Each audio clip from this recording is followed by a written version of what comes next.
तू सच में चली जाएगी बुलबुल, मुझे छोड़कर?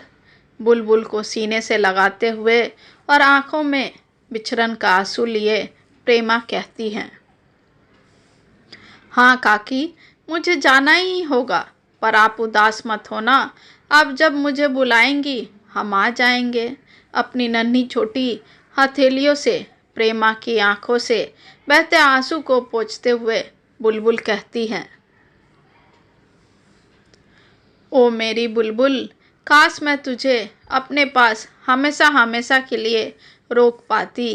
कहते कहते फिर से प्रेमा के आंखों से निर्जर धारा बह जाते हैं। काकी काकी चुप हो जाओ, मत रो काकी, आप मेरी प्यारी काकी माँ हो ना, कहकर सीने से लगकर बुलबुल बिलख पड़ती है कि तभी गाड़ी के हॉर्न की आवाज़ आती है। प्रेमा समझ जाती है कि अब बुलबुल से बिछड़ने का वक्त आ गया है। उसके बाबा प्रत्युम्न और उनकी दूसरी पत्नी मोमिता बुलबुल को लेने आ गए हैं। ना चाहते हुए भी प्रेमा को बुलबुल का हाथ उसकी सौतेली माँ के हाथों सौंपना पड़ा और बुलबुल भी काकी के साथ बिताए खूबसूरत पल को समेटकर बिलखते हुए गाड़ी में बैठ जाती है। इन कुछ दिनों के दौरान प्रेमा और बुलबुल के बीच एक अजीब सा रिश्ता बंध चुका था।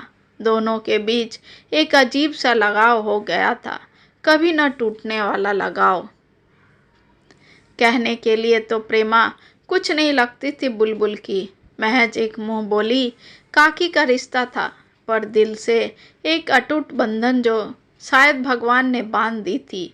प्रेमा और बुलबुल की स्वर्गवासी माँ काम्या के बीच। तभी तो प्रत्युम्न पूरे विश्वास के साथ बुलबुल को पूरे 1 महीने के लिए प्रेमा के पास छोड़कर अपनी दूसरी पत्नी के साथ विदेश घूमकर लौट रहा था। बुलबुल के जाने के बाद प्रेमा की बगिया फिर से एक बार सुनी हो गई। अब उस वीरान घर में काकी काकी कहने वाला कोई नहीं था। प्रेमा बुलबुल को याद करके फूट फूट कर रोने लगती है कि तभी प्रेमा का पति अनमोल आता है और उसे बिलखते देख सीने से लगा लेता है और उसका ढाढ़स बढ़ाते हुए कहता है, चुप हो जाओ प्रेमा, वह हमारा खून थोड़ी ना है जो उसे अपनी पल्लू में बांध कर रखोगी। वो तो जिसकी अमानत थी उसके साथ चली गई। हाँ, हमारी सूनी बगिया में खुशहाली का फूल जरूर बिखेर दी थी उस प्यारी सी चुलबुल बुलबुल ने। काश हमारे घर भी ऐसी ही चुलबुल बुलबुल सी बेटी होती। ऐसा कहते कहते अनमोल की भी आंखें नम हो जाती है। आगे बढ़ने से पहले आइए चलते 4 साल पीछे। दरअसल प्रेमा और अनमोल की शादी को पूरे 12 साल बीत चुके थे और डॉक्टर के अनुसार प्रेमा कभी मां नहीं बन सकती थी। काफ़ी डॉक्टर से दिखाने के बाद भी वो मातृत्व सुख से वंचित रही। खैर, प्रेमा और अनमोल ने वक्त के साथ अपनी अधूरी ख्वाहिशों के साथ समझौता कर लिया था और एक दूसरे के साथ अपना जीवन यापन कर रहे थे कि तभी प्रत्युम्न और काम्या अपनी 2 साल की बेटी बुलबुल के साथ बगल वाले मकान में रहने आए। चुलबुल बुलबुल के कारण काम्या और प्रेमा की दोस्ती बन गई। उस नन्ही सी बच्ची की वजह से दोनों घरों में खुशियों की बारिश होने लगी थी। प्रेमा के जीवन में जो अधूरापन था अब वो बुलबुल के कारण थोड़ा भरने लगा था। काम्या को भी प्रेमा में अपनी बड़ी बहन की छवि दिखती थी। दोनों में बुलबुल की वजह से इतना अधिक लगाव हो गया था कि मानो दोनों अपनी सगी बहन हो। पर यह लगाव ज़्यादा दिन चल नहीं पाया क्योंकि 3 साल बाद प्रद्युम्न का ट्रांसफ़र कोलकाता के दूसरे गांव में हो जाता है। उदास मन से काम्या प्रेमा को छोड़कर हुगली चली जाती है। हुगली जाने के 6 महीने बाद ही काम्या अक्सर बीमार रहने लगी। डॉक्टर को दिखाया तो पता चला कि काम्या को ब्लड कैंसर है और उसका बचना मुश्किल है। खैर, खींच तीर कर काम्या 1 साल अपनी ज़िंदगी की लड़ाई लड़ी और अंत में भगवान को प्यारी हो गई। काम्या के जाने से प्रत्युम की जिंदगी जैसे थम सी गई थी, जैसे वो जिंदगी से निराश हो चुका था। पर बुलबुल की जिम्मेदारियों ने उसे जिंदा रखा। वो भले मन से मर चुका था, पर बुलबुल का स्नेह भरा साथ उसे हर क्षण जीवित करती थी। जैसे तैसे 2 साल का वक्त बीत गया और टूटे हुए प्रत्युम की जिंदगी में मौमिता का प्यार भरा आगमन हुआ।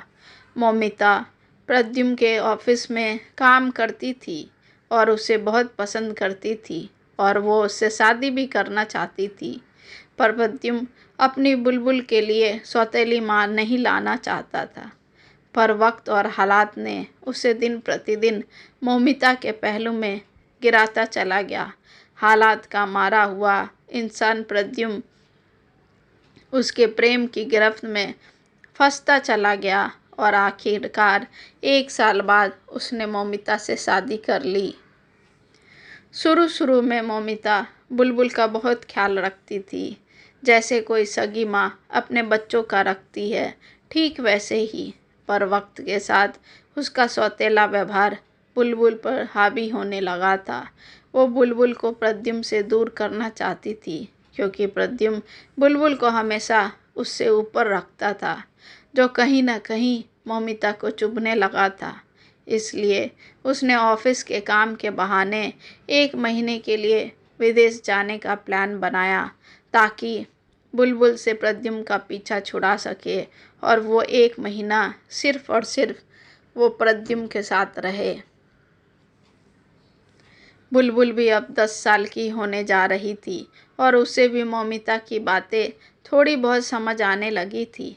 पर अपने पिता के प्रेम के कारण वो मौमिता के कटु वचन को सुनकर चुप हो जाती, क्योंकि उसे पता था कि अगर उसने अपना मुंह खोला तो मौमिता उसे बहुत मारेगी और प्रद्युम्न से हमेशा हमेशा के लिए दूर कर देगी, और वो ये बिल्कुल नहीं चाहेगी। इसलिए उसने अपने जुबान पे ताला लगा लिया।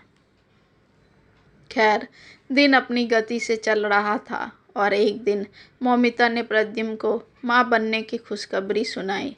प्रद्युम्न बेहद खुश था फिर से पिता बनने पर। अब वो बुलबुल पर कम और मौमिता का ज़्यादा ख्याल रखने लगा। देखते देखते 9 महीने का वक्त बीत गया और 9वें महीने में मौमिता ने एक प्यारे से बेटे को जन्म दिया। प्रद्युम्न ने अपने बच्चे को जैसे ही गोद में उठाया, वैसे ही खुशी के आंसू छलक उठे और इसी का फ़ायदा मौमिता ने उठाया। उसने अस्पताल के बेड पर पड़े पड़े ही प्रद्युम्न के सामने शर्त रख दी। उसने साफ साफ शब्दों में प्रद्युम्न से कहा, देखो प्रद्युम्न, तुम्हें आज मेरे बेटे और बुलबुल में से किसी एक को चुनना होगा। मैं अपने बेटे के जीवन में उसके पिता का प्यार बंटते नहीं देख सकती। मौमिता के मुंह से ऐसी कड़वी बातें सुनकर प्रद्युम्न के होश उड़ गए। पल भर में उसकी खुशी कहीं गायब हो गई और उसकी आंखों से दुख के आंसू छलक उठे। फिर खुद को संभालते हुए मौमिता को समझाने की भरपूर कोशिश करता है।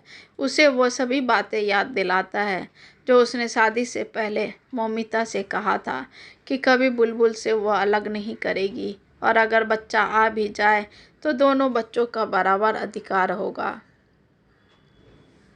फिर वो थोड़ी ऊंची आवाज़ में कहता है, मौमिता, तुम कैसे भूल सकती हो उन बातों को जिसकी तुमने कस्में खाई थी?